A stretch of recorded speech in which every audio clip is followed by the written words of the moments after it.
Mas no emagrecimento, não precisamos ingerir mais proteína? Se vocês não me fizessem essa pergunta. Bom, normalmente a gente pensa, proteína ajuda na saciedade e ajuda a manter a massa muscular. Mas esse estudo aqui foi feito com mulheres com obesidade e eles testaram 0,8 versus 1,2. Ó, nem era tão alto, né? 1,2. 1,2 eles consideraram alto e o 0,8 normal. Mulheres com obesidade pós-menopausa. Contexto metabólico normalmente, mais resistência à insulina, né? Mulheres de pós-menopausa tem mais, enfim. Qual que foi o resultado? Não tinha exercício aqui, tá, pessoal? Era só... Então as mulheres que comiam menos proteína, elas comiam mais carbo, certo? E gordura, acho um pouco mais, tá? O que eles viram? Realmente, as que comeram um pouco mais de proteína, e o legal desse estudo é que é o seguinte, eles fizeram os dois grupos perder 10% do peso. Os dois grupos para eles verem o que acontecia ali, né? Quem comeu mais proteína segurou um pouco mais de massa magra, mas não foi lá grande coisa, tá? Então, teve um pouco mais de vantagem. Então, a gente tá certo, a proteína tem essa sinalização. Talvez se tivesse exercício, né, o efeito poderia ser parecido, ou aqui poderia ter uma vantagem maior, é plausível, mas não teve exercício aqui. Mas o que aconteceu? Quem comeu 0,8 teve uma melhora na sensibilidade à insulina, e quem comeu 1,2 não teve na sensibilidade à insulina muscular. Então, metabolicamente, 0,8 foi melhor. Não sou eu que estou falando, tá? É um estudo que fez isso. O que eu faço com essa informação? Eu sempre falei de proteína, né? Subir proteína no emagrecimento. Hoje eu penso o seguinte: você pode começar, uma pessoa com obesidade, por exemplo, com uma proteína mais baixa, porque metabolicamente é melhor, mas quando começar a ter fome, você pode ir aumentando a proteína. E aí, se essa pessoa treinar, você tem um efeito sinérgico. Você vai subir na proteína, você melhora a sinalização anabólica. Mas você não precisa começar o emagrecimento com a proteína mais alta. Pode ser melhor começar com ela mais baixa, tá? Então é legal esse estudo aqui. Tá? Então, é um novo insight, tá, pessoal? Legal. Esse estudo é de 2016. Tá? Então, a proteína, ela ajuda na saciedade, mas no começo do emagrecimento você não precisa muito se preocupar tanto com saciedade, né? Tipo, nesse aspecto, porque se você melhorar a qualidade da dieta, né? Você está dando mais fibra, vegetal e fruta, a proteína não é a rainha da saciedade, não, tá? Você pode ter bastante saciedade comendo bastante fruta e vegetal, tá? Bastante vegetal, grão integral, enfim. Beleza? Então, no emagrecimento, você pode trabalhar, principalmente pessoas com obesidade. Agora, é claro, né? Para definição muscular, não é melhor estar com a proteína baixa, realista, ok? Quais os mecanismos das frutas e vegetais ajudarem na longevidade? Efeitos anti-inflamatórios dos fitoquímicos, eles inibem esse fator de transcrição, NF-kappa-beta, isso contribui para diminuir a inflamação.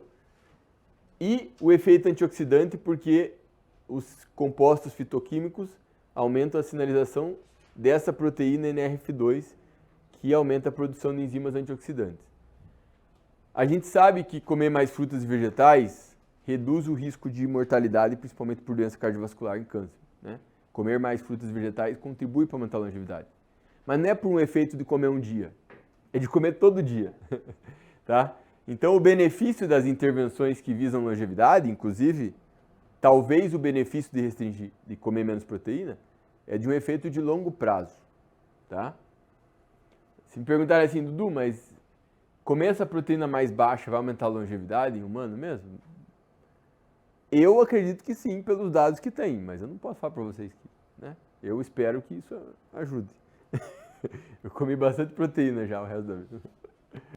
Uma coisa que a gente sabe, bom, comer mais frutas, né? Foi demonstrado que os compostos antioxidantes e os polifenóis em frutas e vegetais previnem a oxidação do colesterol e outros lipídios nas artérias. As frutas e vegetais são boas fontes de magnésio e potássio, que são associados à mortalidade. As concentrações plasmáticas de alfa-caroteno, beta-caroteno aumentam paralelamente ao aumento do consumo de frutas e vegetais. né? Então, os compostos fitoquímicos antioxidantes, eles têm uma sinalização, né, que está associada a efeitos que contribuem para reduzir a inflamação e melhorar a capacidade antioxidante, né? 2 exemplos de dieta das zonas azuis.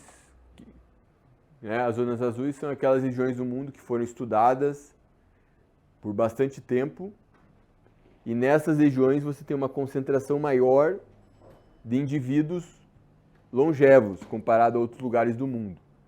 Nós temos 5 regiões que foram catalogadas como zonas azuis, né?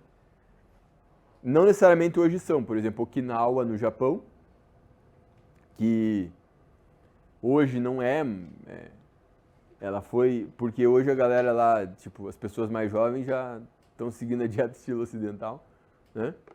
Na Sardenha, na Itália,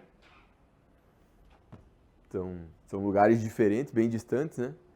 Outro lugar na Grécia tem a ilha de Icaria, outro lugar que tem um lugar pobre na Costa Rica, que é a Península de Nicoya. E tem nos Estados Unidos, Loma Linda, que fica na Califórnia. Né? Então ali, ó, Okinawa, a dieta é muito carbo. Era, né? Principalmente batata doce. Certo? Mas a proteína deles era baixa, 9% das calorias da dieta. Então, e pouquíssima proteína animal, normalmente, né?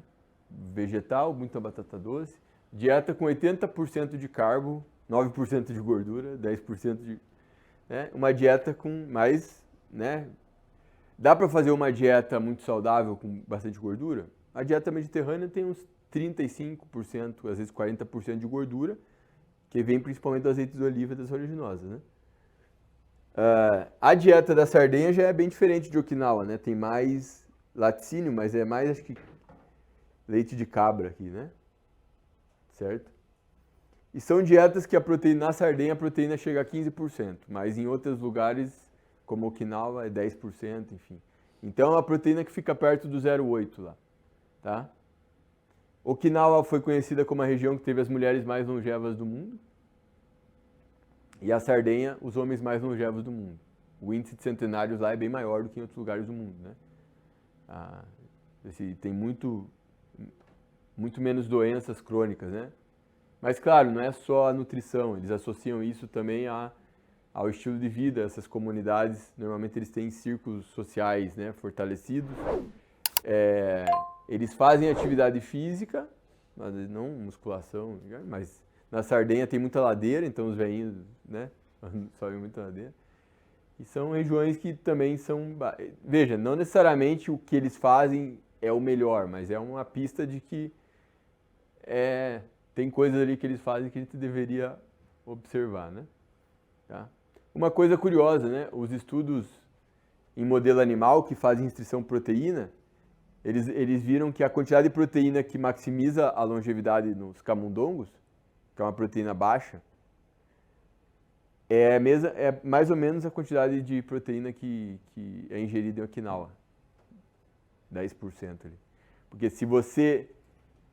No camundongo é o seguinte, se você baixa a proteína demais, ele vai desnutrir e ele morre. Então eles fazem uma restrição de proteína num ponto que não gera desnutrição e otimiza a saúde do animal.